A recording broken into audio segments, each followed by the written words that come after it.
My dear friend, have you ever wondered why you were born with that birthmark on your body? What if I told you that every mark, every mole, every unusual coloring on your skin is actually a sacred message from your soul's journey through many lifetimes? The ancient masters knew this truth, that our physical bodies carry the invisible records of our karmic experiences like a divine map. Today, I will reveal what your birthmark is really trying to tell you about your soul's deepest purpose. By understanding the karmic meaning of your birthmark, you will unlock profound insights into your soul's journey, your deepest life purpose, and the specific spiritual lessons you came to master in this incarnation. Through divine communion and decades of studying the soul records of countless devotees, I have learned to read the karmic language written in physical form. The ancient yogis and Vedic masters knew these truths intimately. If you have ever felt different, marked, or flawed because of your birthmark, if you've wondered why certain life patterns keep repeating in your experience, if you've been searching for your true life purpose and soul mission, or if you've struggled with self-acceptance because of how you look, this teaching will transform everything. Your birthmark is not a flaw to hide, not a meaningless genetic accident, and certainly not something to be ashamed of. It is not bad karma or punishment from past lives. Unlike medical explanations that focus only on physical causes, I will show you the spiritual significance that connects your birthmark to your soul's eternal journey and divine purpose. You will transform shame into sacred understanding, self-consciousness into spiritual confidence, and what you thought was physical imperfection into divine perfection. You will see your birthmark as a blessing, not a burden, placed there by your own soul's wisdom to guide you in this lifetime. Let me share 3 profound stories that will open your eyes to the sacred truth about birthmarks and karma, beginning with a story that changed my own understanding of how deeply our physical forms reflect our spiritual journeys. There once came to me a wealthy merchant from Bombay named Rajesh, a man who had achieved great success in business but carried a heavy burden in his heart. This man was born with a distinctive birthmark that covered nearly his entire right palm, a dark, swirling pattern that looked almost like a map of rivers flowing into an ocean. Throughout his childhood, Rajesh had been self-conscious about this mark. He would keep his right hand hidden in his pocket or folded behind his back during social gatherings. As he grew older and entered business, he developed the habit of wearing gloves whenever possible, even in the heat of summer, to conceal what he saw as a disfigurement. But there was something much deeper troubling this successful man. Despite his wealth, despite his business acumen, despite having more money than most people could spend in several lifetimes, Rajesh was tormented by an inability to be generous. Every time someone asked for help, every time he saw poverty or need around him, every time his own family required financial support, he would feel his hand, his marked hand, literally clench into a fist. He came to me in desperation because this pattern was destroying his relationships and his inner peace. His wife had grown distant because of his stinginess with even household expenses. His children barely spoke to him because he refused to help them with their dreams and aspirations. His employees resented him for paying minimal wages, despite the company's prosperity. Most painfully, Rajesh told me that late at night, when he was alone with his thoughts, he would look at his bank statements and feel not satisfaction, but a deep, aching emptiness. He had everything he thought he wanted, but he felt spiritually bankrupt. When I entered meditation to look into his soul's records, I saw immediately what his birthmark was trying to teach him. In his most recent past life, Rajesh had been a miser, not just frugal or careful with money, but truly miserly. He had been a moneylender in a small village who charged excessive interest to desperate people, who foreclosed on homes and farms without mercy, who literally died alone, clutching bags of gold coins to his chest.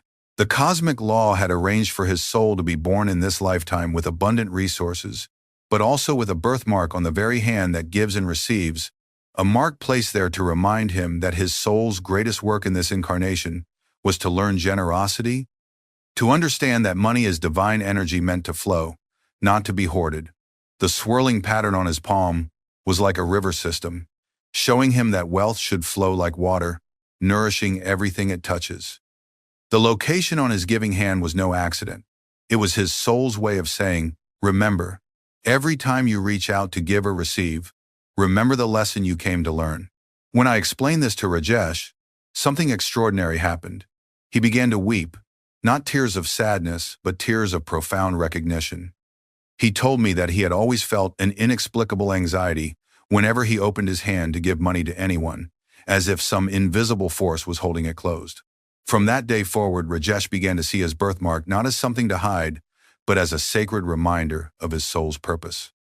He started each morning by placing his left hand over his marked palm and saying, "Today I will practice generosity.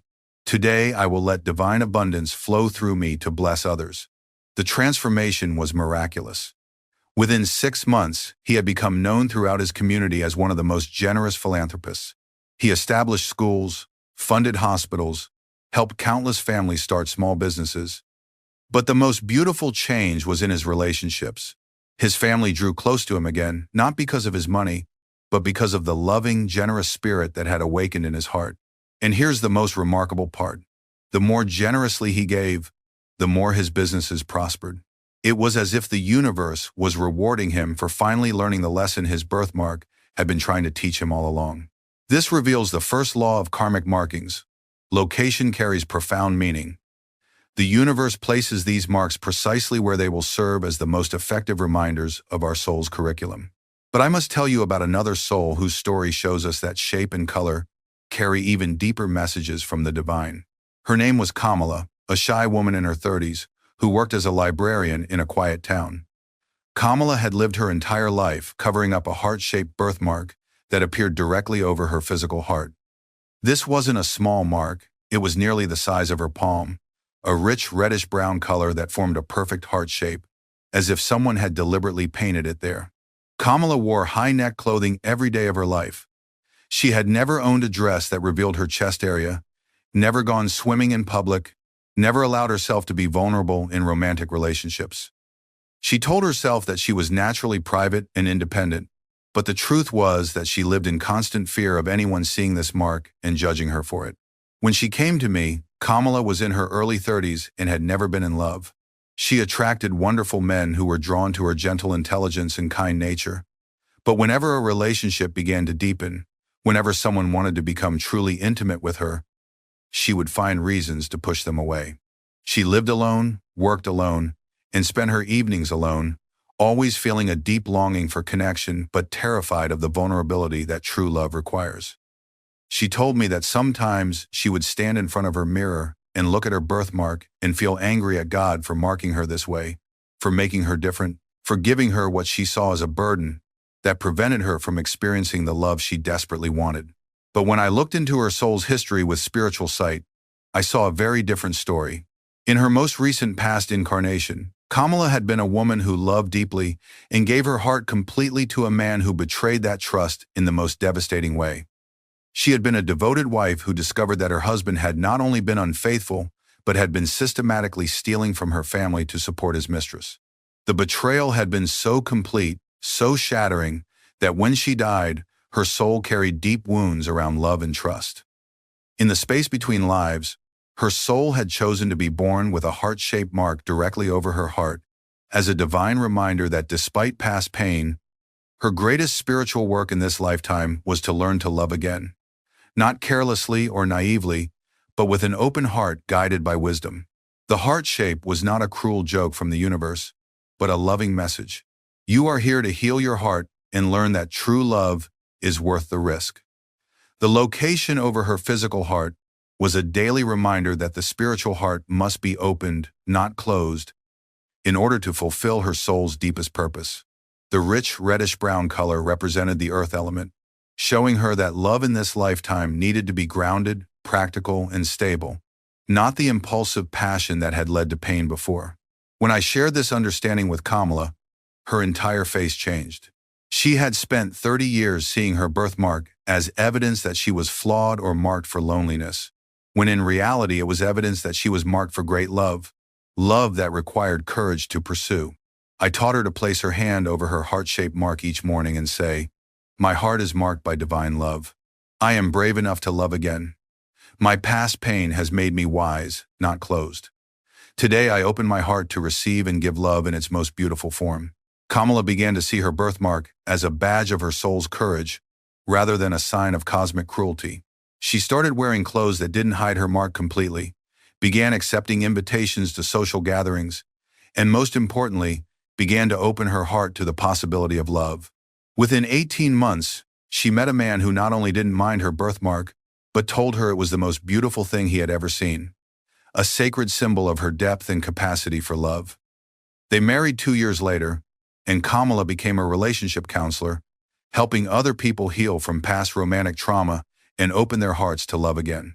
Her birthmark had transformed from a source of shame into her greatest qualification for helping others heal their own hearts. But shape and color carry even deeper messages, and I must share with you the most extraordinary case I have ever encountered, a story that shows how some souls come into this world already advanced in their spiritual development, marked by divine grace in the most unmistakable way. A young boy named Arjun was brought to me by his confused parents when he was only 8 years old.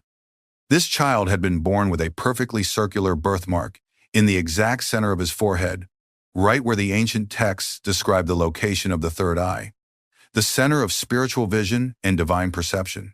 The mark was unusual in every way. It was perfectly round, about the size of a coin, and had a unique purple-blue color that seemed to shimmer slightly in different light.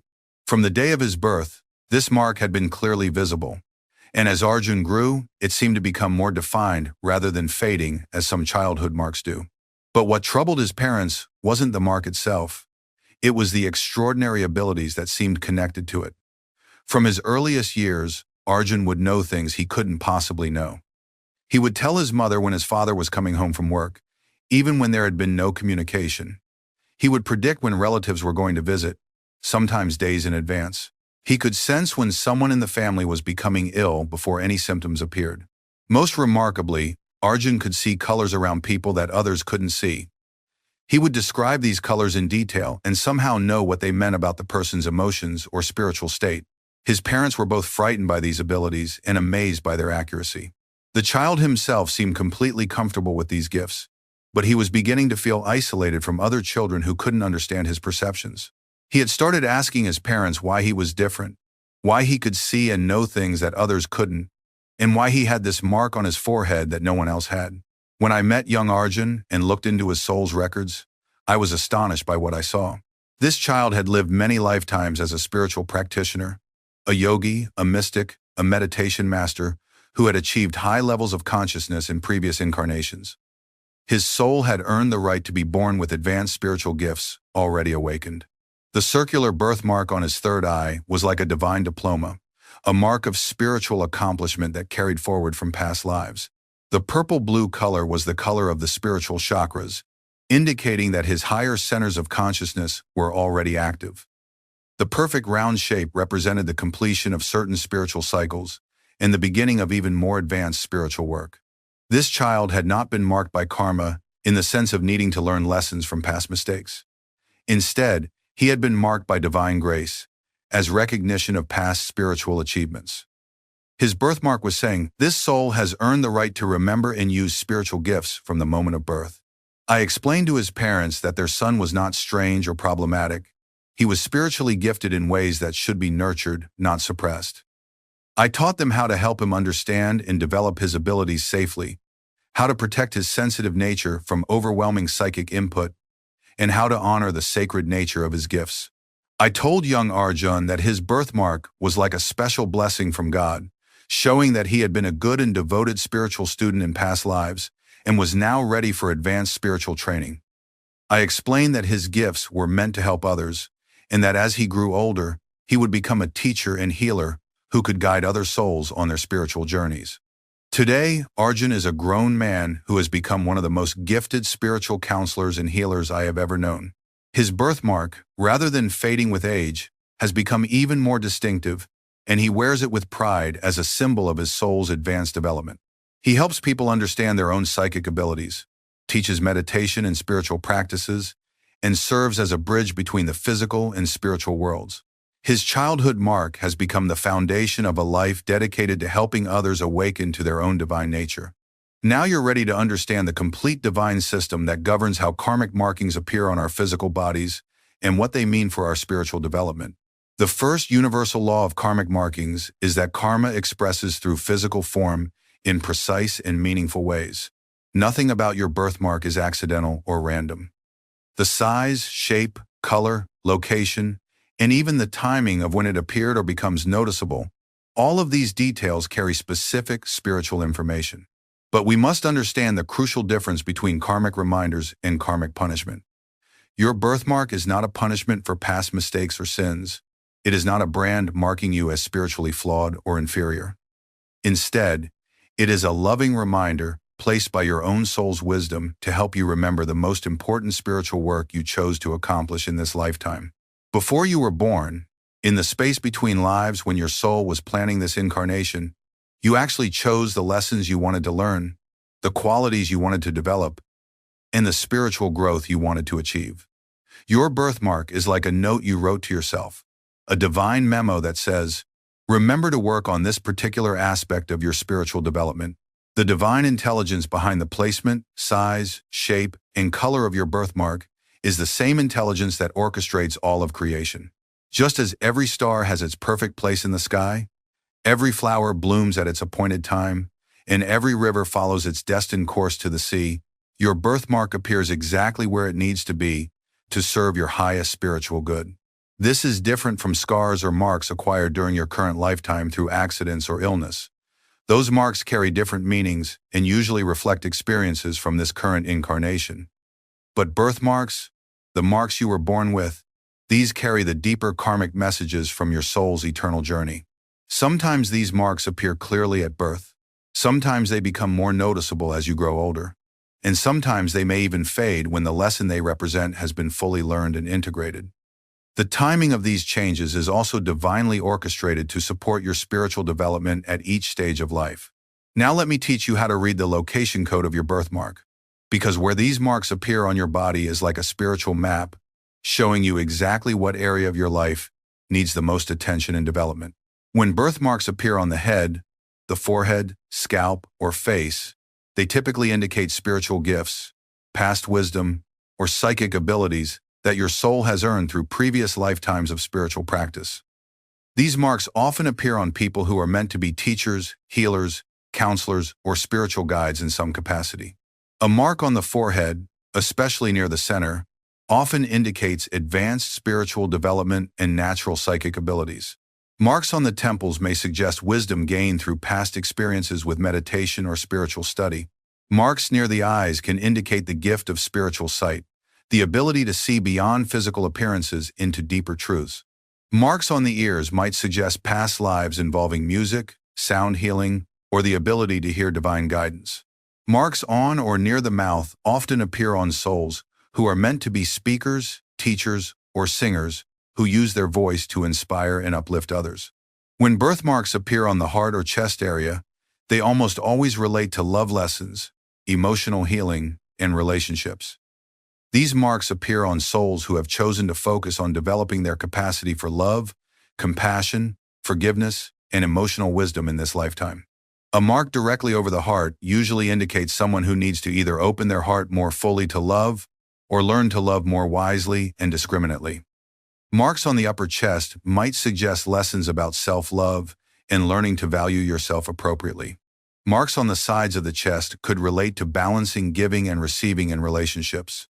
Birthmarks on the hands and arms are among the most significant because they relate to service, creativity, and what you give to or withhold from the world. The hands are our primary tools for expressing love through action, so marks in this area always carry important messages about how you're meant to serve others and express your soul's gifts.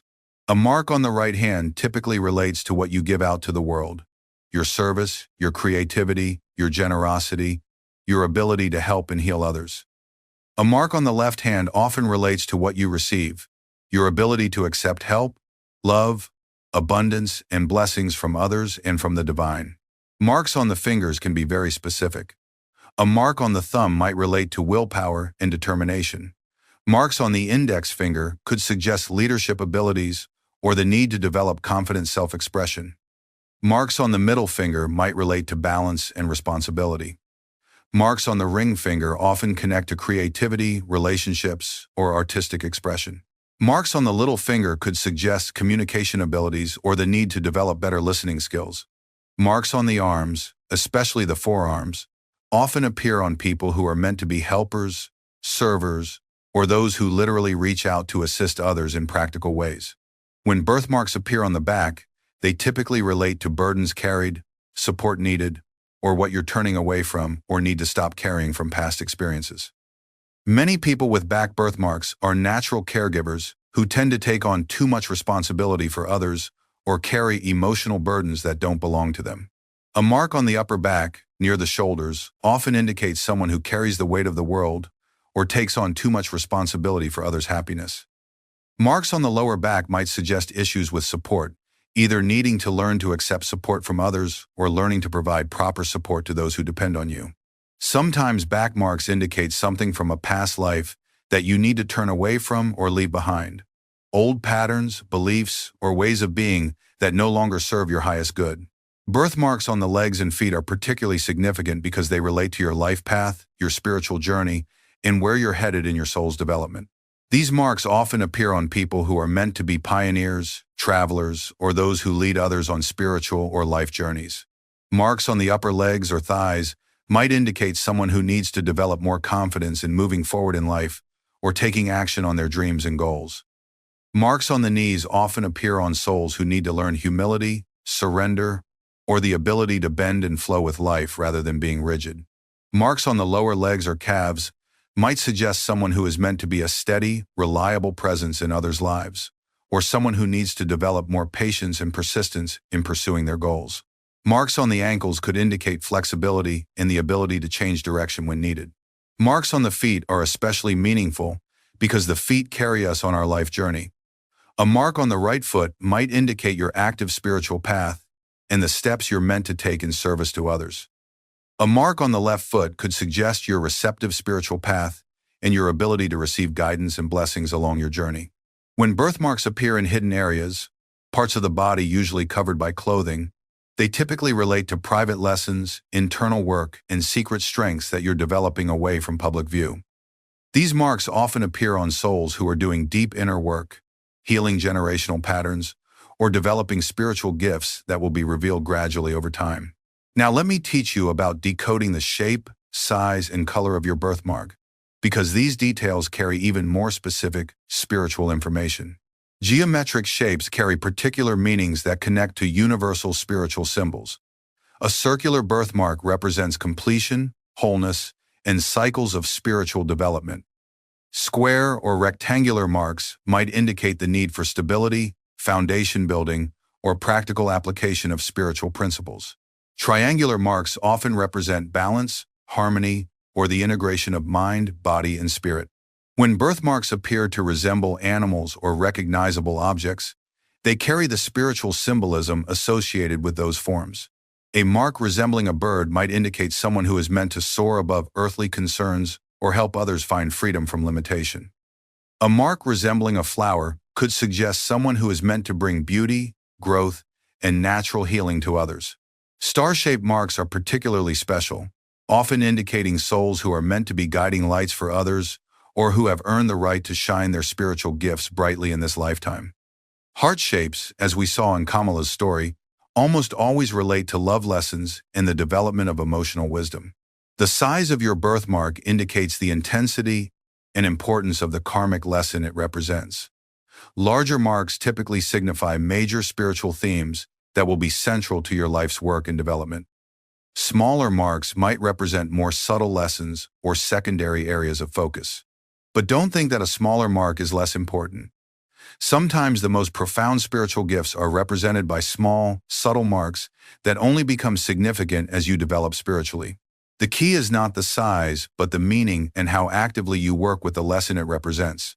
Color variations carry their own vibrational significance that connects to the energy centers of the body and different aspects of spiritual development. Darker colors, browns, blacks, deep reds, often relate to grounding, practical service, and working with earth energies. These marks frequently appear on souls who are meant to be healers, builders, or those who help manifest spiritual ideals in practical ways. Lighter colors, pinks, light browns, golden tones, often relate to love, compassion, and gentle healing energies. These marks might appear on souls who are meant to be counselors, teachers of children, or those who provide nurturing support to others. Reddish marks often connect to passion, courage, and life force energy.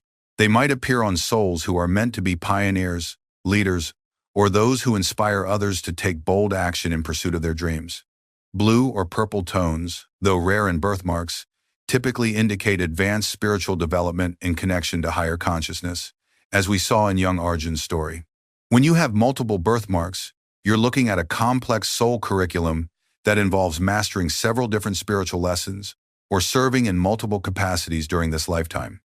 Each mark should be considered individually, but also as part of an integrated spiritual development plan that your soul designed before incarnation. Sometimes multiple marks work together to tell a complete story.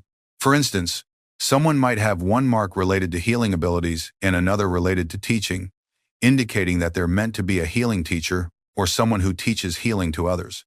One of the most beautiful aspects of this divine system is that birthmarks can actually change over time as you learn and integrate the lessons they represent. I have seen marks become lighter or smaller as people successfully develop the spiritual qualities they came to master. Sometimes marks that were very noticeable in childhood become almost invisible in adulthood as the soul achieves mastery in that area. Conversely, sometimes marks become more prominent during periods when their spiritual lesson is most relevant to your growth. This is the divine intelligence at work, making the spiritual guidance more apparent when you need it most. Now I will show you exactly how to work with your birthmark's wisdom through practical spiritual exercises that will help you unlock its guidance and accelerate your spiritual development. The first practice is the sacred recognition ritual, which should be done daily as part of your spiritual routine. Each morning, before beginning your other activities, spend a few minutes in conscious communion with your birthmark and the spiritual wisdom it carries. Find a quiet place where you can sit comfortably and won't be disturbed. Gently place your hand over or near your birthmark if it's in an accessible location. If your mark is in a place you can't easily reach, simply bring your attention to that area of your body. Close your eyes and breathe deeply, allowing yourself to feel gratitude for this sacred mark that your soul chose to help guide you in this lifetime. Say these words with sincere feeling: "Thank you, Divine Mother, for this sacred mark that reminds me of my soul's purpose. Thank you for the loving wisdom of my higher self that placed this sign on my body to guide me toward my greatest spiritual fulfillment. I am grateful to be marked by divine love."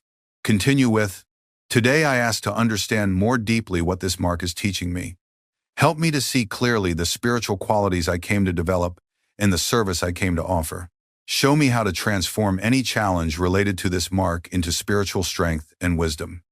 Spend several minutes in quiet meditation, simply feeling the energy of your birthmark and being open to receiving any insights, feelings, or guidance that might arise.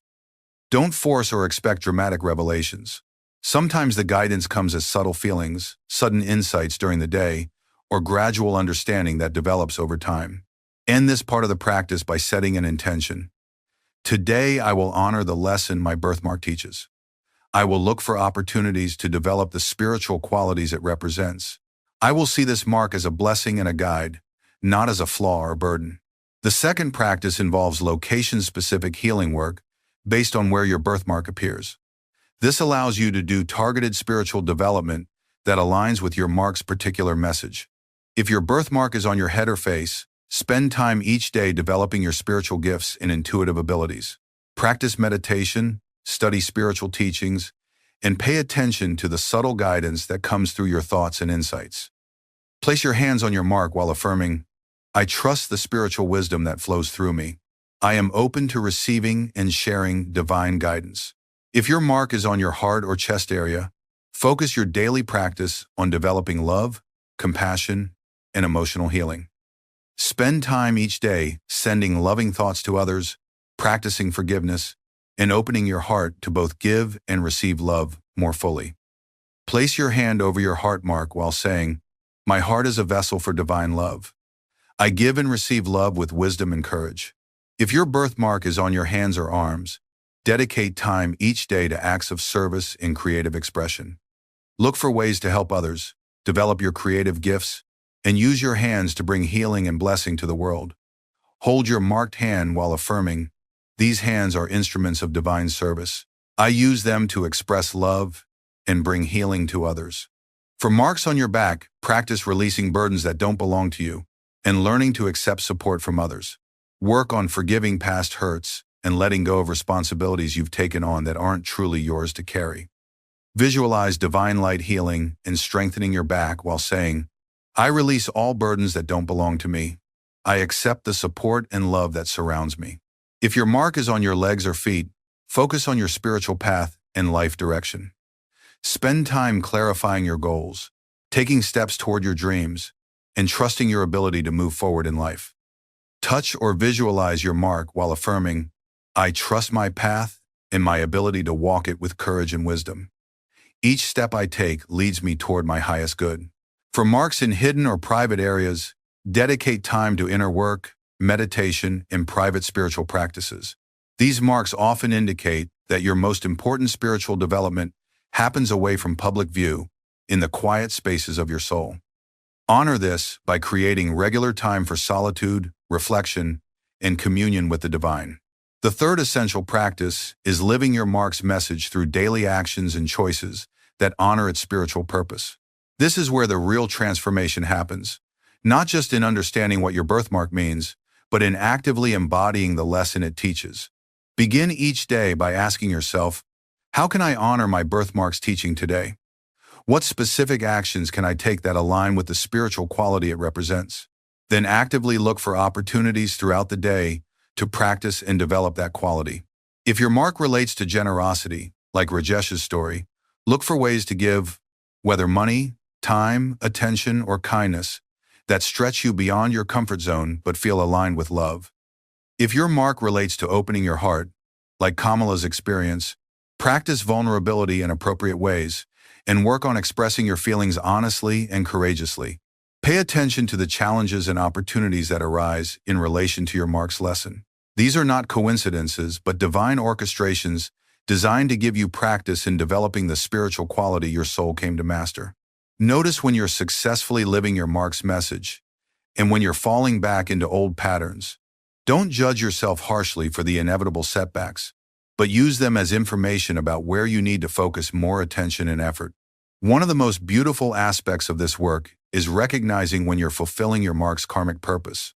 You'll know this is happening when actions related to your mark's lesson begin to feel natural and joyful rather than difficult or forced. You'll start attracting opportunities to serve others through the wisdom and abilities your mark represents. People will begin to recognize and appreciate the special gifts you offer that connect to your mark's spiritual meaning.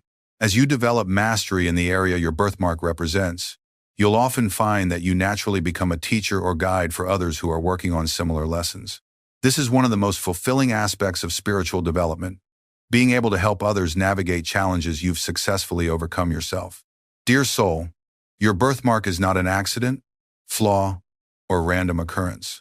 It is a sacred letter written by your own soul, placed precisely where it needs to be to remind you of the most important spiritual work you came to accomplish in this lifetime. Whether your mark is large or small, visible or hidden, simple or complex, it carries the perfect message for your spiritual growth. From this day forward, every time you see your birthmark, remember, you are looking at a holy symbol of your soul's courage to return to earth and continue its journey toward divine perfection.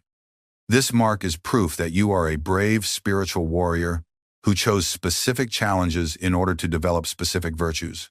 Your birthmark connects you to the eternal journey of your soul through many lifetimes of growth and learning. It is evidence that you are not just a physical body living a random life, but an immortal soul following a carefully planned curriculum of spiritual development. You are marked not by accident, but by design, divine design that reflects infinite love and wisdom. The next time someone asks about your birthmark or you feel self-conscious about it, remember that you carry a visible sign of your soul's sacred journey. You are marked by divine love, chosen for special spiritual work, and blessed with a constant reminder of your highest purpose. I am grateful for the sacred mark upon my body that reminds me of my soul's divine journey. I honor the wisdom it carries and the lesson it teaches. I embrace this mark as a blessing from my highest self, placed with perfect love to guide me toward my greatest spiritual fulfillment. I am marked by divine love, and I carry this love into everything I do. If this teaching has opened your heart to see your birthmark as the sacred gift it truly is, please subscribe to receive more divine wisdom that can transform how you see yourself in your spiritual journey. Like this video if you're ready to embrace your birthmark as a blessing rather than a burden. And please, share in the comments what your birthmark has taught you. Describe its location, shape, or how this teaching has changed your understanding of it. Your sharing may help another soul recognize the divine message written on their own skin. Remember, you are perfectly marked by perfect love, exactly as you were meant to be. Beloved, there are seasons in the soul's journey when the familiar roads no longer call to you, when the gatherings that once filled you with delight now leave you strangely empty, when the voices of the world grow faint compared to the quiet murmur within. You may find yourself seeking the stillness of your own company, not from bitterness, nor from disdain for others, but because something deep in you is stirring, a tide turning inward toward the shores of your own soul. This is not a defect to be corrected, nor a loneliness to be cured. It is the whisper of the infinite drawing you home. Imagine yourself standing at the edge of a forest at twilight. The air is hushed, the path before you shadowed yet inviting. From somewhere deep within, a voice calls not with words, but with a resonance that you feel in the marrow of your being. You do not fully understand where it will lead, yet you know you must step forward. This, beloved, is the beginning of the sacred pull into aloneness, not isolation, but invitation. In the teachings of the Masters, solitude is not a rejection of the world, but a return to your center. Yogananda spoke of how the soul, when ripening in its spiritual evolution, naturally begins to turn from the distractions of the senses toward the inner wellspring of peace. The outer life begins to feel like a garment that no longer fits. The old conversations seem too shallow, the ceaseless chase for approval or excitement too heavy to carry. You begin to long for air untainted by the noise of others' expectations, for the kind of silence in which you can hear God's voice without distortion. This shift can be disorienting. Friends may misunderstand, thinking you have grown cold or withdrawn. The mind, still tethered to old patterns, may question, "What is wrong with me? Why don't I feel the same as before?" But nothing is wrong. In truth, something is profoundly right. Just as a caterpillar feels the inner summons to leave the branch and retreat into its cocoon, you are responding to the inner summons to dwell in the sanctuary of your own being, where transformation happens in the secret chambers of the heart. Do not resist this call out of fear of being misunderstood. Do not smother it under the obligations of a life too crowded with noise. Honor it as you would honor a rare and precious guest who arrives at your door with gifts unseen. For the solitude you are drawn to is not empty, it is full, brimming with the light of your own eternal self, waiting to be rediscovered. And before we can fully embrace it, we must strip away the false stories that the ego tells about being alone, so that the truth of this transformation can stand unshaken. Beloved, the ego does not easily surrender its hold, and when it senses that you are turning towards solitude, it begins to weave its web of fears and misinterpretations. It whispers that to be alone is to be unwanted, that your pull away from social noise is a sign of weakness or failure, that you are somehow losing your place in the world. It will tell you that connection must always be noisy, visible, and constant to be real, and that stepping back will cause you to vanish from the thoughts of others. This is the false self defending its territory, for the ego thrives on distraction, on the reflections it sees in the eyes of others, on the constant stimulation of being affirmed, noticed, and entertained. But solitude has a way of stripping the ego bare. When the applause stops, when the conversation's quiet, when no one is there to mirror your worth back to you, the ego trembles, because in that stillness, it is exposed. Alone, you begin to notice the voices within, the anxieties that have been muffled by busyness, the lingering wounds that have been avoided through constant activity, the restlessness that has been disguised as ambition. The ego fears this because it cannot control what arises in the silence. It prefers the noise where it can lose itself in endless comparisons, judgments, and validations. Think of a candle sputtering in the wind. It flares and flickers, unable to hold its light steady because the air around it is in constant turbulence. The ego is like that candle in the wind, thriving in motion but terrified of stillness. And yet, when the wind ceases and the air grows calm, the flame steadies, its light becoming unwavering and pure. This is what solitude offers: the cessation of the inner winds that keep the flame of your consciousness unstable. But to the ego, stillness feels like suffocation, because it can no longer dance in the drafts of distraction. Beloved, it is important to discern the difference between loneliness and solitude. Loneliness is a hunger for something outside yourself to fill an emptiness within. It is the ache of feeling disconnected from love. Solitude, on the other hand, is the recognition that you are never truly separate from the source of all love, and that time alone is a way to drink directly from that infinite well. Loneliness asks, "Who will complete me?" Solitude answers, "I am already whole in the presence of the divine." When you begin to see through the ego's fears and misinterpretations, a gentle curiosity replaces the old dread. You no longer feel the need to explain your draw towards stillness or justify your absence from the clamor of constant interaction. You understand that you are not withdrawing from life, you are entering more deeply into it, but through a doorway that few choose to open. And as that doorway swings wider, you begin to hear a voice that has been calling to you all along, waiting patiently beneath the noise, the voice of the divine in the silence. Beloved, when the outer noise begins to fade and the false narratives of the ego grow quiet, a different sound emerges, not a sound of the ears, but of the soul. It is subtle at first, like the faintest rustle of leaves in a distant forest, a presence felt more than heard. This is the voice of the infinite, speaking in the native language of your spirit. In the stillness, it becomes clear that solitude is not a hollow emptiness, but a vast, living sanctuary in which the soul meets God without intermediary. Imagine a lake under a night sky.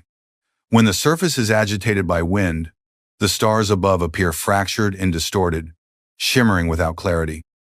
But when the wind ceases and the waters become perfectly still, the heavens are reflected without flaw each star. Each constellation, a precise and luminous image, so it is with your consciousness. In the ceaseless wind of worldly noise, God's guidance reaches you in fragments, distorted by the ripples of distraction. But in the deep quiet of solitude, His light is mirrored in you with perfect clarity. Yogananda often reminded his disciples that the presence of God is not absent in the bustle of the world, but it is most easily perceived when the senses are turned inward, when the heart is calm and the mind untroubled. In such moments, prayer is no longer a one-sided conversation. It becomes a communion, words and thoughts dissolve, replaced by a radiant awareness, a silent knowing that the divine is nearer than your own breath. This is why solitude, rightly understood, is not escape. It is approach. It is the conscious stepping away from the lesser to draw closer to the greater. Here, in this holy silence, you will find that the boundaries between yourself and all creation begin to soften. You are alone in the sense that no other human stands beside you in that instant, yet you feel yourself united with all beings in the vast embrace of spirit. The trees, the stones, the very air seem to share in your stillness, and you sense the unbroken thread of life connecting you to every soul. Solitude becomes not a wall separating you from the world, but a bridge uniting you to it in the deepest way possible through God's own vision. And in this deepening awareness, the question is no longer whether solitude is good or bad, helpful or harmful. The question becomes, how will you align your daily life with this rhythm, so that the peace you touch in your moments alone flows outward into everything you do? For the silence is not meant to be a refuge you visit only to escape the storm. It is meant to become the climate of your soul, wherever you are. This is the law of alignment to which we now turn. Beloved, to align your life with the call to solitude is to weave the thread of sacred stillness through the fabric of your everyday existence, so that it is no longer confined to isolated moments, but becomes a constant undercurrent, steadying and guiding you. Alignment begins with intention, the conscious choice to honor this inner pull, not as a passing mood, but as a directive from the soul. It is to recognize that the hunger for silence is the hunger for God, and to give that hunger a place at the table of your daily life. Set aside a portion of each day, however small, to enter the sanctuary of intentional quiet. This is not the quiet of merely being away from people or sound, but the quiet in which the mind itself begins to unclench, to soften its grip on thoughts until the heart's deeper awareness can rise. It might be the first minutes after waking, before the day's duties come rushing in, or the last hour before sleep, when the world's demands have fallen away. In those moments, Sit as if in the presence of a great friend, because you are. Speak if you wish, but more importantly, listen. Let the stillness speak back to you. In alignment, you also begin to notice the noises that do not serve your spirit. The endless scrolling, the constant background chatter, the needless engagements that drain rather than replenish these you begin to release, not from disdain, but from discernment. You are tending a garden within, and a garden must be guarded. You build walls not to shut out the sun, but to protect the tender shoots from trampling. So you choose carefully what enters the soil of your mind, knowing that each thought and influence becomes part of the inner atmosphere in which your soul breathes. Yet alignment is not about shutting yourself away from life. Just as a walled garden remains open to the sunlight and the rain, so your solitude remains open to love, to service, to the beauty of the world. The difference is that now you engage with life from a place of fullness rather than need. You no longer go to people to borrow their energy, you meet them already lit from within. This is how solitude becomes a source of giving rather than a withdrawal. When you live in alignment with this inner pull, you will begin to sense the subtle signs of transformation. Your reactions to the world will change. Your inner pace will slow even as your purpose sharpens. Your need for constant stimulation will give way to a quiet contentment. It is then that you will see, solitude is not merely a condition you enter, but a transformation you embody. And it is to these signs of transformation that we now turn our gaze. Beloved, when the soul has begun to truly inhabit the rhythm of sacred solitude, changes arise so subtly at first that you may not notice them until they have already taken root. One of the first signs is a heightened sensitivity to truth and falsehood, not as an intellectual judgment, but as an instinct that lives in the heart. The words and actions of others reveal their essence to you more quickly, as if the noise that once clouded your discernment has been cleared away. You sense sincerity like the warmth of sunlight on your skin, and you feel the chill of dishonesty as surely as a sudden shadow passing across your path. This clarity is not meant for condemnation, but for compassion. For in seeing more truly, you also begin to understand more deeply. Another sign is the blossoming of a love that does not depend on proximity or shared activity. You may spend fewer hours in the company of others, yet your heart holds them more tenderly than before. You feel connected to them in their essence rather than through constant contact, as if you are loving them from the soul outward instead of from the personality inward.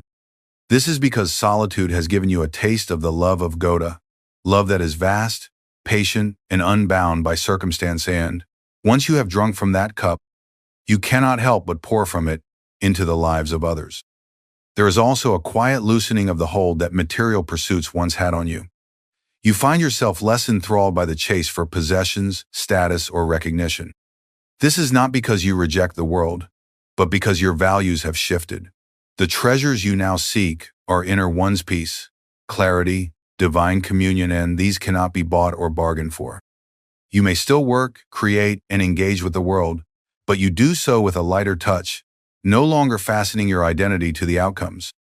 It is as though you have become like an instrument being patiently tuned in the stillness of a quiet workshop. The strings of your mind and heart, once strained or slack, are adjusted with care until they vibrate in harmony with a higher pitch. And when you are brought again into the music of daily life, you will find that you play with greater beauty, not because the outer world has changed, but because your inner resonance has been transformed. These signs are the gentle proofs that your solitude is bearing fruit, that it is not an empty withdrawal, but a fertile field where the seeds of divine qualities are sprouting. Yet even in this beauty, there are hidden dangers, subtle pitfalls that can distort the gift of solitude if left unrecognized. And so, before we journey further, we must look honestly at these pitfalls and learn how to walk around them with grace. Beloved, even the holiest invitations can be misused if the heart forgets its anchor in God, and solitude is no exception. When the sweetness of aloneness is tasted, there can arise a subtle temptation to turn it into a fortress against the world rather than a temple open to the infinite. This is the first pitfall, mistaking withdrawal for protection. You may tell yourself you are guarding your peace, when in truth you are guarding your ego's comfort, avoiding the places and people who might still hold lessons for your growth. Solitude without love hardens into isolation, and isolation, though it may wear the garments of stillness, is a barren land where the soul cannot flourish. Another danger is the slow drift into self-absorption. In the quiet, without the balancing mirror of others, the mind can become preoccupied with its own moods, grievances, and imagined importance. You may find your thoughts circling endlessly around yourself, until solitude becomes a stage on which the ego performs unchallenged.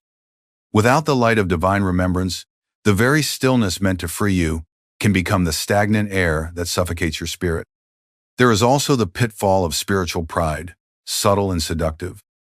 As you begin to taste the clarity and peace that solitude brings, you may unconsciously start to see yourself as more advanced than those who still seek constant company.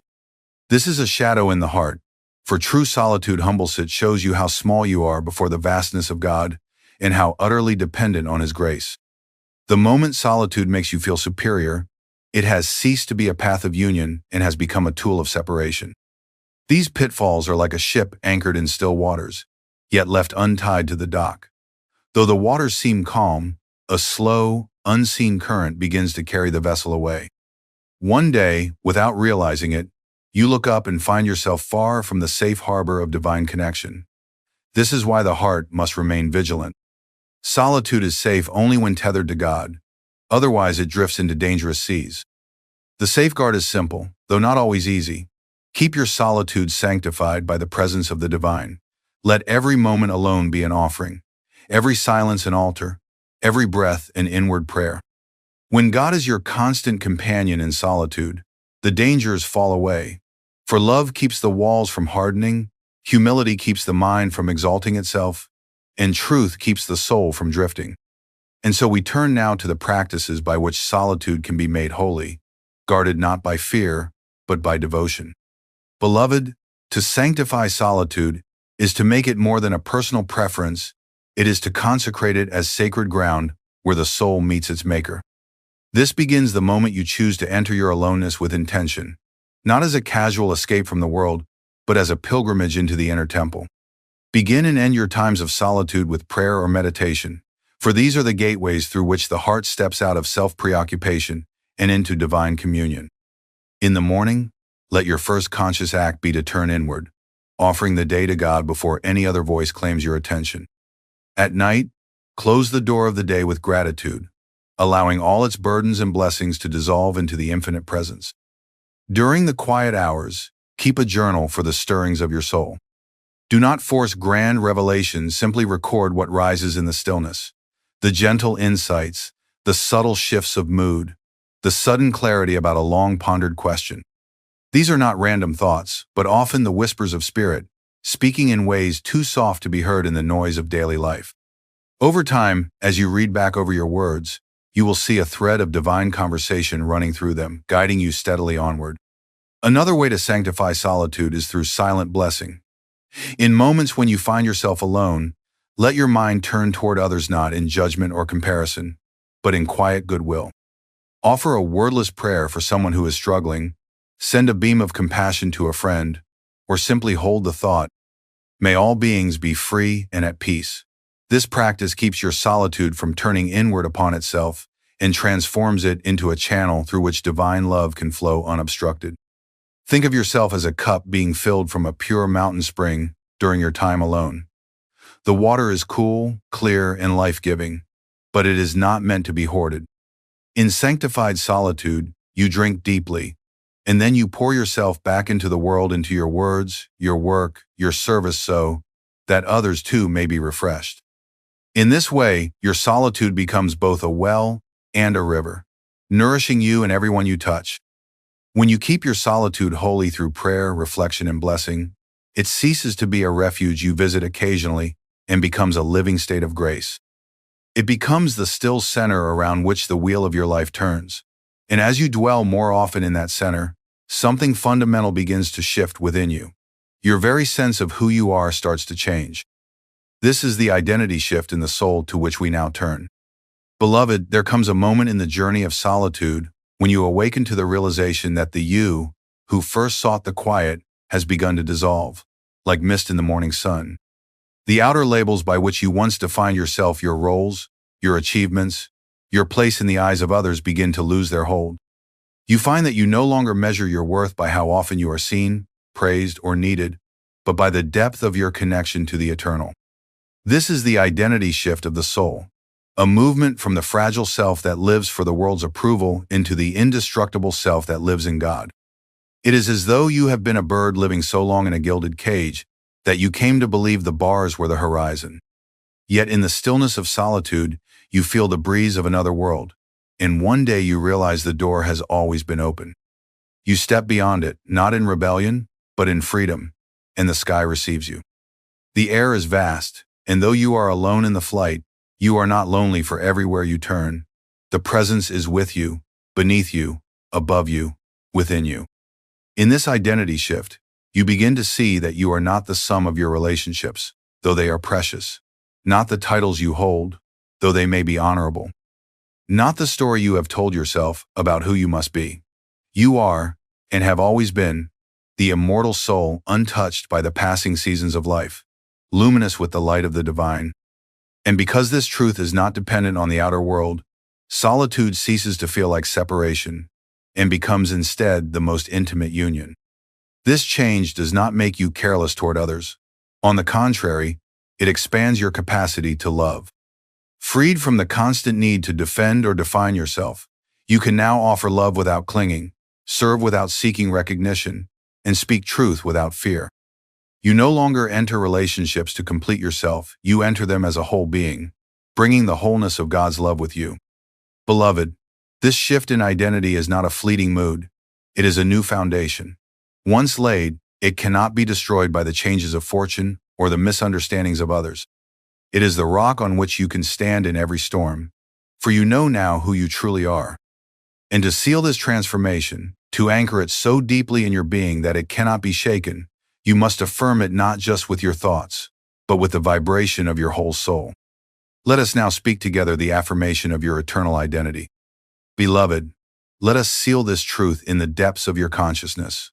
For an identity realized in silence must be anchored through devotion if it is to remain unshaken in the noise of the world. Sit quietly, close your eyes, and feel the breath flowing in and out like the eternal tide of spirit moving through you. As you inhale, let the thought arise, in the stillness, I find myself. As you exhale, let it deepen into, in myself, I find God. Do not merely recite these words, let them vibrate in every cell, as if the divine itself is speaking through you. Imagine yourself standing alone in a wide, open field at the first light of dawn. The air is cool and fragrant, the sky awash with golden rose. As the sun rises, it does not come to you from a distance, it rises within you, filling your being with radiance. You feel its warmth in your chest, its light in your mind, its life in your breath. You are not merely a witness to the dawn, you are the dawn, the meeting place of heaven and earth. This is the truth of your eternal identity. You are the light in which the world is seen, the stillness in which all movement rests, the love in which all beings are embraced. Repeat the affirmation again, but now as a decree, a living declaration of the soul. In the stillness, I find myself. In myself, I find God. Let each repetition be slower, fuller, until the words dissolve, and only the feeling remains unshakable, knowing that you have never been separate, that solitude has never been absence, but always presence, that the same divine who called you inward now abides with you always. When you rise from this inner communion, carry the vibration of this truth into every step, every word, every glance. Let it be the fragrance of your presence, the unspoken blessing that flows from you to all you meet. For when you live from this eternal identity, solitude ceases to be a temporary refuge, becomes the very atmosphere of your soul, whether you are in the mountains or the marketplace. And as this truth settles into your being, the next natural unfolding is to live from it not just in moments of quiet, but in the active, breathing rhythm of life. This is the union through solitude, the stage where what you have gathered in the silence overflows into the world as love. Let us now step into that living union. Beloved, the highest purpose of solitude is not to remain apart from the world, but to return to it transformed, carrying within you the light you have gathered in the silence.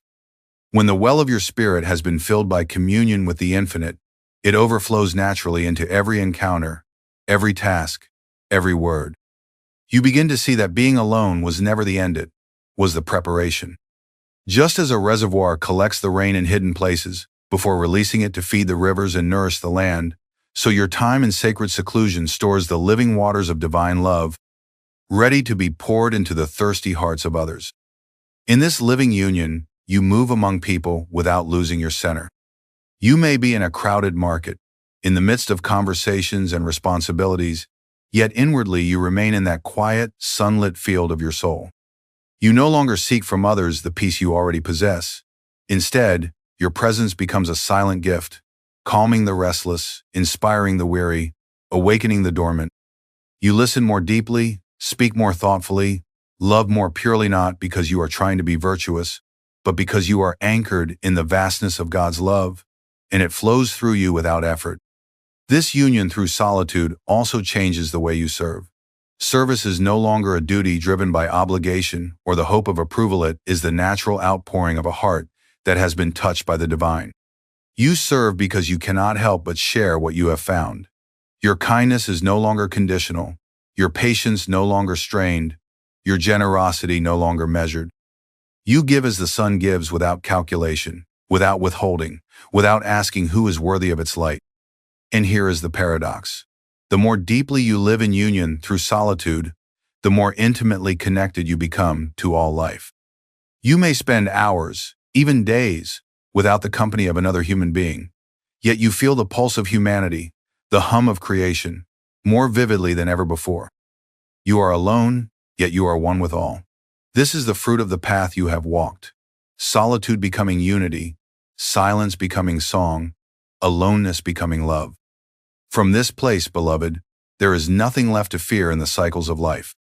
You will welcome the seasons when God calls you again into the quiet, and you will walk joyfully into the seasons when He sends you out to give. Both are the same journey, both are movements of His will. And as we close, let me place upon your path a blessing that you may always recognize His voice in the call to solitude and His presence in the return to the world. Beloved, know this as you step forth. The call to solitude is not a single summons, but a rhythm that will pulse through your life again and again. Just as the ocean draws the shore into its embrace with each advancing tide, so too will the divine draw you back into the quiet when it is time for your soul to be renewed. There will be seasons when you feel the pull to retreat, to fold your wings and rest in the safety of God's presence. And there will be seasons when you are asked to stretch those wings wide and carry His love into the world. Welcome both as sacred, for both are expressions of His perfect care for your growth. Do not resist the inward pull when it comes, even if the world does not understand.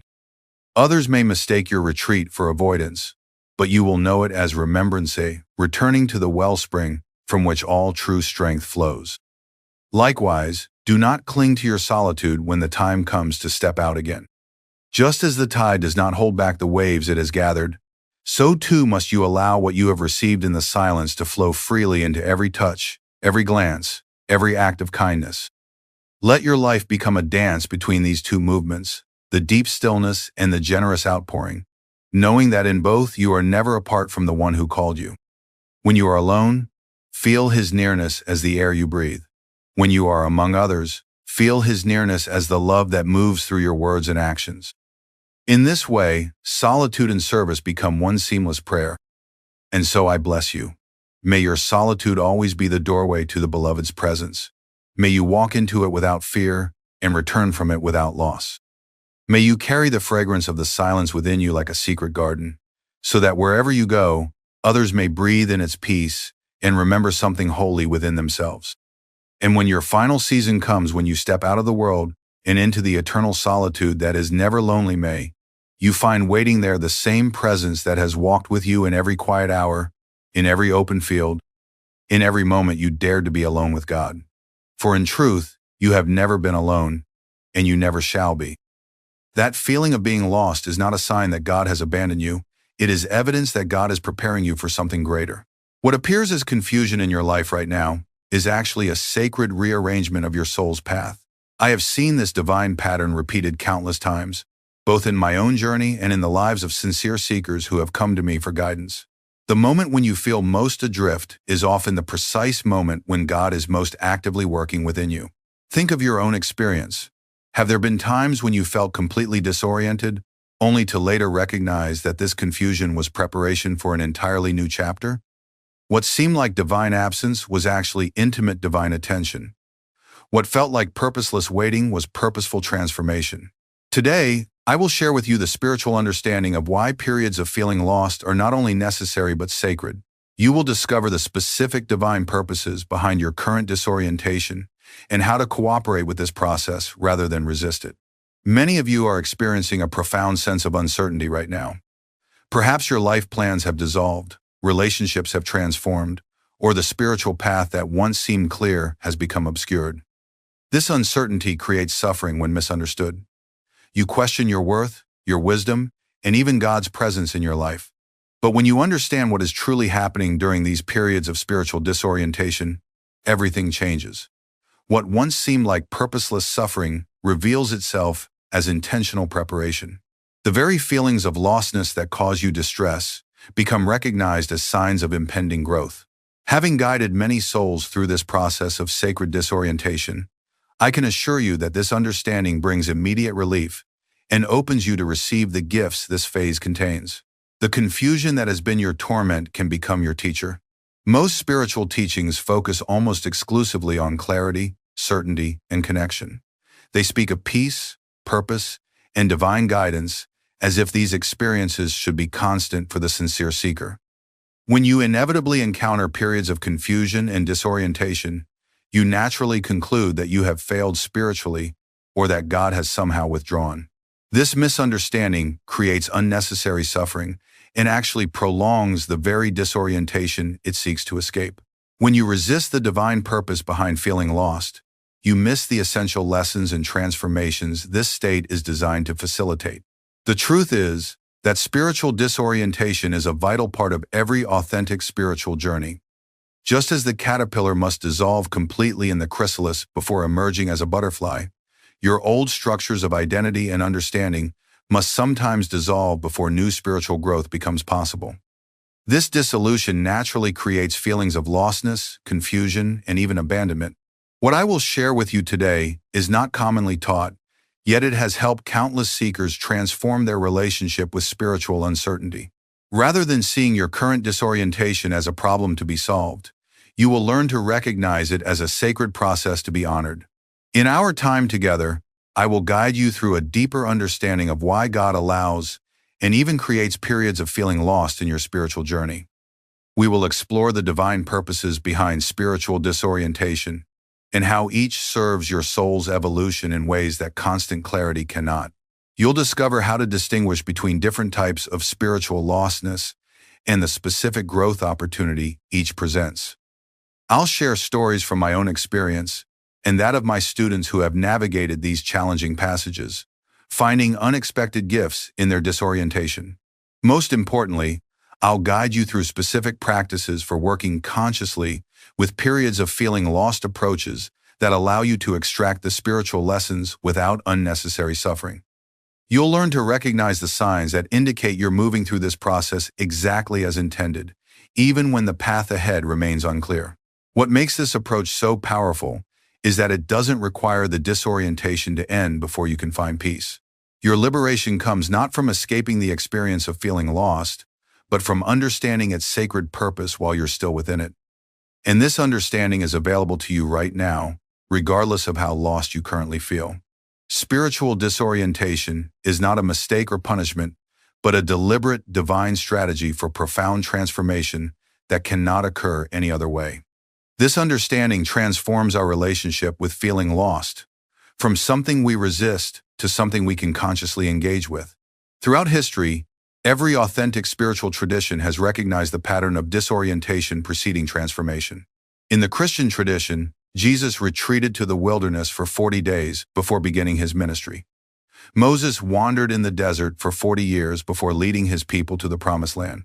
Buddha sat beneath the Bodhi tree, wrestling with his deepest doubts before attaining enlightenment. These stories aren't simply historical accounts, they reveal a fundamental spiritual principle. Profound disorientation often precedes spiritual breakthrough. The feeling of being lost serves as necessary preparation for a new level of consciousness that would otherwise be impossible. I experienced this principle vividly when I first arrived in America from India. Though I had come with a clear divine mission to bring yoga to the West, I initially felt profoundly disoriented. American culture, values, and spiritual understanding were so different from what I had known. There were moments when I questioned whether I had misunderstood my calling entirely. This period of disorientation was not a mistake. It was necessary preparation. Through this experience of feeling lost, I was forced to distill the eternal principles of yoga from their cultural trappings. I had to find new language, new metaphors, new approaches that would speak to Western minds and hearts. Had I arrived with perfect clarity and certainty, I would have likely imposed Eastern forms that would have created barriers rather than bridges. The disorientation you experience now may be serving a similar purpose. Certain types of growth require the dissolution of old certainties.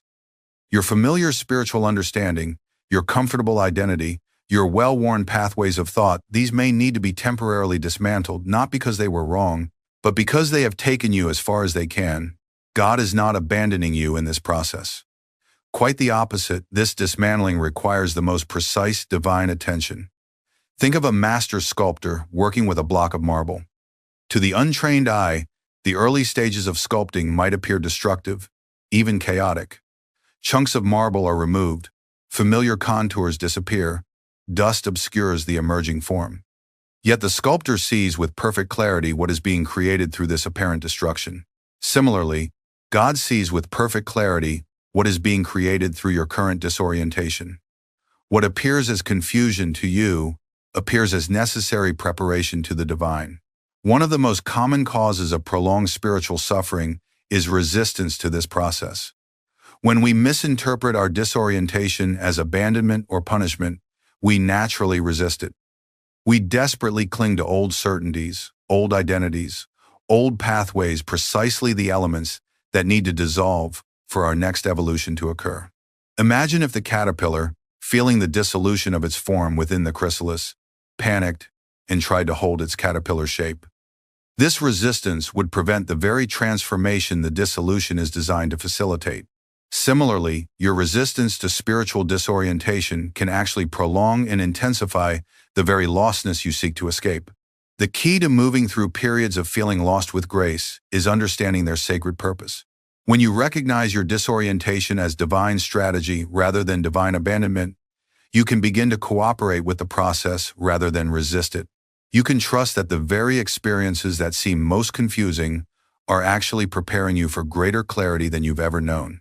Let me share with you the 5 distinct types of spiritual disorientation I have observed in my years of guiding seekers. Each serves a specific divine purpose in your soul's evolution. By recognizing which type you're experiencing, you can better understand the particular growth God is preparing you for. The first type I call identity dissolution. This occurs when God deliberately dismantles your old self-concept to make room for an expanded identity. During this type of disorientation, you may find yourself questioning who you really are. Roles, achievements, and self-definitions that once seemed central to your identity suddenly feel empty or fall away entirely. I remember a successful physician who came to me in profound distress. After 20 years of defining himself through his medical practice, he suddenly found no meaning in his work. His identity as a healer, which had previously given him deep satisfaction, now felt hollow. He feared he was having a breakdown or spiritual failure. What he was actually experiencing was identity dissolution, a necessary phase in his spiritual evolution. His soul had outgrown the limited identity of physician and was ready to embrace a more expansive understanding of healing that included spiritual as well as physical dimensions. The disorientation he felt was not the absence of divine guidance, but the presence of divine preparation. If you're experiencing identity dissolution, understand that God is not destroying your identity but expanding it. The confusion you feel is simply the natural result of operating between 2 states of being the smaller self you've outgrown and the larger self you've yet to fully embody. Rather than clinging to old self-definitions, practice holding the question, who am I beyond all roles and achievements? Allow the answer to emerge organically from within, rather than imposing it from without. The second type of divine disorientation is path clearing. This occurs when familiar directions are blocked to redirect you to your true purpose. During this phase, you may find that plans that once seemed clear suddenly dissolve. Doors you expected to walk through remain firmly closed. Efforts that previously bore fruit now yield nothing but frustration. A devoted student once shared her experience of path clearing with me. For years, she had been certain her spiritual purpose involved teaching in a particular tradition. She had studied diligently, prepared extensively, and felt absolutely clear about her direction. Then, inexplicably, every opportunity to teach in this tradition disappeared. Introductions led nowhere. Applications were rejected. Mentors became unavailable. She felt completely lost and abandoned by God. What she eventually discovered was that her soul's true purpose was not teaching existing wisdom, but channeling new spiritual insights that wouldn't fit within the confines of the tradition she had studied. The divine was not abandoning her path, but clearing it, removing the limited direction she had fixated on to make space for her authentic calling. The very obstacles that seemed to block her spiritual purpose were actually guiding her toward it. If you're experiencing path clearing, understand that the blockages you encounter are not punishment but redirection. Rather than forcing your way along familiar paths, practice being attentive to unexpected openings, synchronicities, and invitations that might initially seem unrelated to your perceived purpose. The divine often leads us to our true calling through what initially appears as detour or delay. The third type of spiritual disorientation is faith deepening. This occurs when intellectual certainty is removed to develop true spiritual trust. During this phase, beliefs and concepts that once provided comfort and orientation suddenly feel inadequate or dissolve entirely. Questions arise that have no satisfying intellectual answers. The divine may seem distant or silent in ways that challenge your previous understanding of spiritual reality. I recall my own experience of faith deepening during a particularly intense period of meditation in the Himalayas. For days, all the spiritual concepts and frameworks that had previously guided my practice seemed to dissolve into emptiness. Even the presence of God, which had been so palpable throughout my life, seemed strangely absent. I felt a disorientation that bordered on spiritual panic. What I eventually realized was that my faith was being deepened beyond concept and perception. The divine was inviting me into a relationship based not on spiritual experiences or intellectual understanding, but on pure trust that transcends both. The very absence I interpreted as abandonment was actually an invitation to a more profound connection.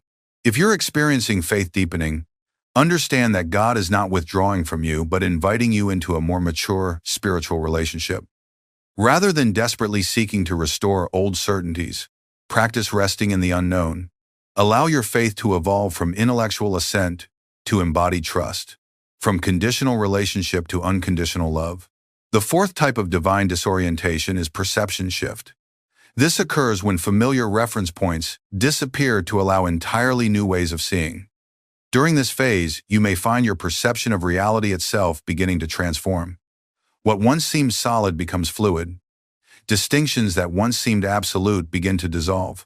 Your very sense of time, space, and separation may undergo radical shifts. A longtime meditator once described to me her experience of perception shift. After years of stable spiritual practice, she suddenly entered a period where nothing seemed real or solid. Her perception of herself, others, and the world became strangely fluid and dreamlike. Even her meditation practice, which had always been a grounding force, now seemed to intensify rather than resolve this disorientation. What she was experiencing was the dissolution of perceptual frameworks that had limited her spiritual understanding. The divine was not destabilizing her reality, but expanding it, creating space for a more unified perception that transcends the usual boundaries of self and other, material and spiritual, time and eternity. If you're experiencing perception shift, understand that God is not causing you to lose touch with reality, but helping you perceive a deeper level of it. Rather than trying to reestablish old perceptual boundaries, practice allowing your awareness to rest in the vastness that's opening within and around you. Trust that a more comprehensive way of seeing is emerging, even if it temporarily creates disorientation. The fifth type of spiritual disorientation is divine intimacy. This may seem paradoxical, as it occurs when God seems most absent in order to develop a more intimate connection. During this phase, the spiritual presence, guidance, or love that you've relied upon suddenly seems withdrawn. You may feel a profound sense of divine absence or silence that creates deep disorientation. I remember a monk who had enjoyed years of vivid spiritual experiences and clear divine communication. Then, without warning or apparent cause, all sense of divine presence vanished from his awareness. His prayers seemed to echo unanswered. His meditation brought no communion. He felt completely abandoned by the God who had been his constant companion. What he eventually recognized was that this apparent absence was actually an invitation to a more intimate divine relationship. God was not withdrawing love, but transforming it, shifting their connection from the level of experience to the level of essence. The divine was inviting him beyond the changing phenomena of spiritual feelings into the unchanging ground of spiritual being. If you're experiencing divine intimacy, understand that God is not abandoning you but drawing you closer in ways your previous relationship couldn't accommodate. Rather than seeking to restore former experiences of divine connection, practice recognizing the divine presence within the very experience of absence. The silence that seems empty may actually be full of a communication too profound for your previous understanding to comprehend. These 5 types of spiritual disorientation, identity dissolution, path clearing, faith deepening, perception shift, and divine intimacy often overlap and interweave in complex ways. You may be experiencing several simultaneously, each serving its unique purpose in your soul's evolution. What they all share is sacred intention. None are accidents, punishments, or signs of spiritual failure. All are evidence of divine attention of the most precise and loving kind. All are preparing you for levels of spiritual growth that would be impossible without the temporary disorientation they create. How can you know whether your current experience of feeling lost is sacred preparation rather than meaningless suffering? There are specific signs that indicate divine purpose within disorientation. By recognizing these symptoms of sacred preparation, you can find reassurance even before clarity returns. The first sign is what I call the paradox of simultaneous emptiness and fullness. When spiritual disorientation is serving divine purpose, you'll often notice a strange coexistence of emptiness and fullness in your experience. On one level, you may feel empty of direction, certainty, or familiar spiritual landmarks. Yet alongside this emptiness, there's often a mysterious sense of fullness or potential, as if something new is gestating within the very emptiness you feel. This paradoxical experience resembles a pregnant woman. She may feel uncomfortable, uncertain, and physically burdened. Yet within this discomfort is the undeniable sense that new life is forming. Similarly, divine disorientation may feel uncomfortable, while simultaneously carrying an intuition of new spiritual life forming within you. The second sign is the dissolution of artificial certainties, while deeper knowing remains. During sacred disorientation, beliefs and concepts that you've accumulated often dissolve. Ideas about God, spirituality, and yourself that once seemed certain may suddenly feel inadequate or empty. Yet beneath this dissolution of conceptual certainties, a deeper knowing often remains, a knowing that cannot be articulated, but nevertheless provides subtle guidance. I experienced this personally during my early years in America. Many of the spiritual frameworks I had brought from India seemed suddenly inadequate for the Western context. This created profound disorientation. Yet beneath this conceptual confusion, a deeper knowing remained, an intuitive guidance that helped me discern which elements of yoga were eternal principles and which were cultural expressions. This deeper knowing operated not through clear concepts, but through subtle resonance, helping me recognize truth even when I couldn't yet articulate it. The third sign is the appearance of synchronicities within apparent chaos. When disorientation is serving divine purpose, you'll often notice meaningful coincidences appearing within the very chaos you're experiencing. Books fall open to exactly the passage you need. Strangers speak words that address your unspoken questions. Events align in ways that seem statistically impossible. These synchronicities are like divine breadcrumbs, not providing a complete map, but offering just enough guidance for your next step. They suggest that what appears as random chaos to your conscious mind is actually orchestrated purpose from the divine perspective. The fourth sign is the emergence of unexpected insights despite the confusion. During sacred disorientation, you may find that alongside your confusion, unexpected insights spontaneously arise. These insights often have a different quality than your usual thoughts. They may appear suddenly, feel unusually clear, amidst the general confusion and resonate with a sense of truth that transcends your current understanding. A spiritual seeker once described to me how, in the midst of profound spiritual confusion, she would occasionally receive insights of startling clarity. These insights didn't resolve her overall disorientation, but they provided precise guidance for specific situations. They were like unexpected clearings in a dense fog, not revealing the entire landscape, but offering crucial orientation points along the journey. These four signs, the paradox of emptiness and fullness, the dissolution of artificial certainties while deeper knowing remains, synchronicities within chaos, and unexpected insights amid confusion, all suggest that your disorientation is not meaningless suffering, but sacred preparation. They indicate that God is actively working within your lostness, guiding a process whose full purpose may not yet be visible to you. Now, let me share with you specific practices for cooperating with divine disorientation approaches that allow you to extract the spiritual gifts of feeling lost without unnecessary suffering. These practices won't necessarily end your disorientation prematurely, but they will help you engage it consciously and purposefully. The first practice is what I call the surrender practice, learning to release resistance to not knowing. This practice begins with the recognition that much of the suffering and spiritual disorientation comes not from the disorientation itself, but from our resistance to it. We struggle against the experience of not knowing, trying desperately to re-establish the certainty and clarity we've lost. The surrender practice involves consciously releasing this resistance. Several times each day, particularly when you feel most anxious about your disorientation, take a deep breath and silently affirm, "I surrender to divine timing. I release my demand for premature clarity." Feel the tension of resistance dissolving with each breath. Allow yourself to rest in not knowing, recognizing it as a sacred space rather than an empty one. This practice resembles a sailor working with challenging winds rather than against them. Fighting directly against a headwind exhausts the sailor and makes little progress. But by adjusting the sails by working with the very force that seems to oppose movement, the skilled sailor can harness that energy for forward motion.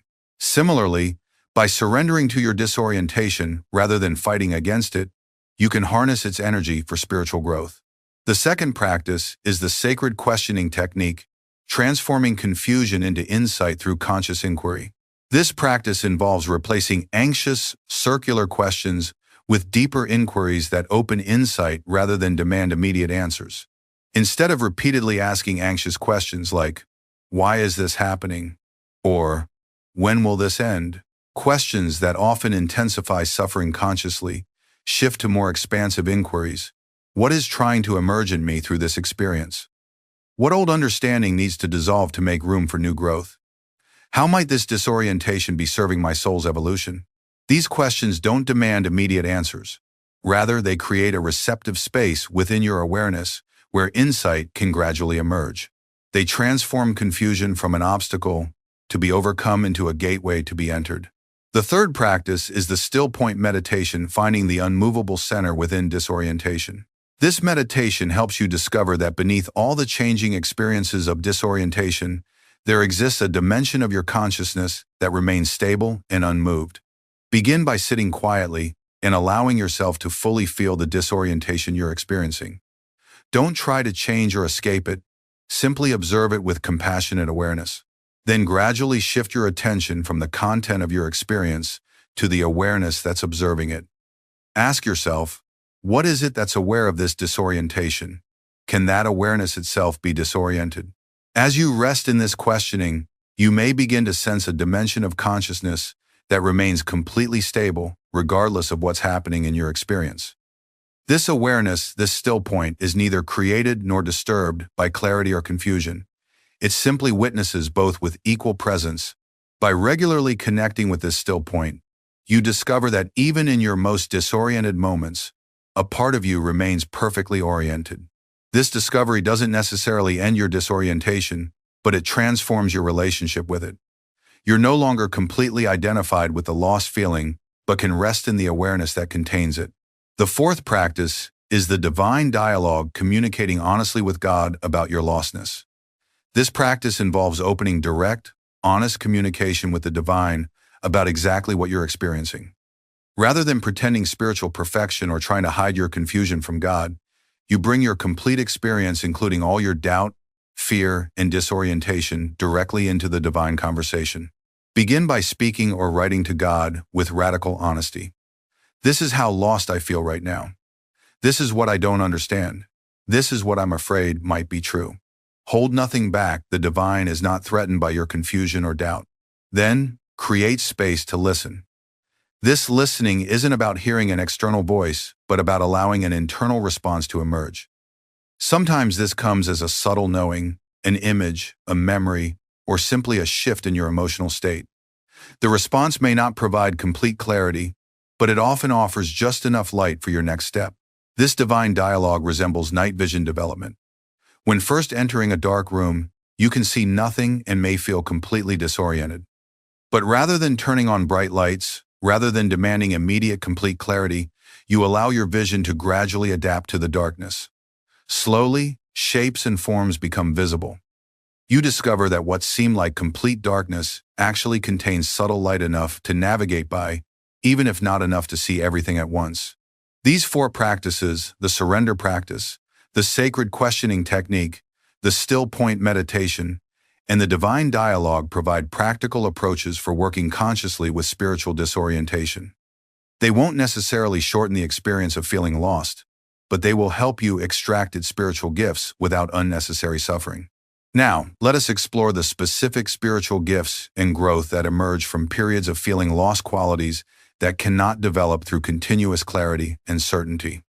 Understanding these fruits of sacred disorientation can help you recognize the value of what might otherwise seem like meaningless suffering. The first and perhaps most important fruit is authentic faith that transcends intellectual understanding. Most of us begin our spiritual journey with a faith based primarily on concepts, teachings, and secondhand understanding. This intellectual faith serves an important purpose in the early stages of spiritual development, but it remains limited. It can be easily shaken by new information, challenging experiences, or intellectual doubts. Periods of spiritual disorientation, particularly what I earlier called faith deepening, create the conditions for a more authentic faith to emerge, a faith rooted not in concepts but in direct experience. A faith that doesn't eliminate doubt but includes and transcends it. A faith that operates not through intellectual certainty but through intuitive knowing. I'm reminded of a devout student who had built an elaborate intellectual framework around her spiritual beliefs. She could quote scripture, explain complex theological concepts, and articulate clear answers to most spiritual questions. Then she experienced a period of profound disorientation in which this entire conceptual framework collapsed. None of her carefully constructed explanations provided comfort or orientation. She felt completely lost. Yet from this disorientation emerged a faith of an entirely different quality, less articulate but more authentic, less certain but more resilient, less comprehensive but more deeply lived. She described it as moving from faith in my beliefs about God to faith in God beyond all beliefs. This transformation wouldn't have been possible without the dissolution of her conceptual certainties. The second fruit of sacred disorientation is intuitive wisdom that operates beyond rational analysis. Most of us rely heavily on rational thinking to navigate life and make decisions. We analyze information, weigh options, and reach logical conclusions. This rational approach serves many purposes well, but it has significant limitations. It can only work with the information we consciously possess, and it tends to reinforce existing patterns of thought rather than opening genuinely new perspectives. Periods of spiritual disorientation, particularly what I called perception shift, create conditions for a different kind of knowing to emerge in intuitive wisdom that operates through direct perception rather than logical analysis. This intuitive faculty can recognize patterns too complex for rational thinking, integrate information from subtle dimensions of experience, and make creative leaps that logical analysis cannot reach. A scientist in my community experienced this transformation after a period of profound spiritual disorientation. For years, he had approached both his scientific work and his spiritual practice through rigorous analytical thinking. When this rational approach suddenly failed him, leaving him feeling lost and confused, he initially interpreted it as cognitive decline or spiritual regression. What he eventually discovered was that a new way of knowing was emerging within him, an intuitive perception that could grasp scientific and spiritual truths directly without the step-by-step process his analytical mind required. This intuitive knowing didn't replace his rational capabilities, but complemented them, allowing him to navigate terrain his rational mind alone could never access. The third fruit of sacred disorientation is spiritual resilience that comes from navigating the unknown. In comfortable, familiar circumstances, we never discover the full extent of our spiritual resources. It's only when familiar supports are removed, when we must navigate without clear maps, that we develop true spiritual resilience. Periods of disorientation function as spiritual strength training. Just as physical muscles require resistance to grow stronger, your spiritual capacity requires the resistance of uncertainty and confusion to reach its full development. Each time you navigate a period of feeling lost and discover that orientation eventually returns, your confidence in the spiritual journey deepens. You become less afraid of future disorientation because you've experienced firsthand that it serves a purpose and doesn't last forever. I think of a woman who experienced multiple phases of spiritual disorientation throughout her life. Each time she encountered a new period of feeling lost, she initially resisted it less and moved through it more gracefully. Not because the disorientation itself was less intense, but because her capacity to navigate it had grown.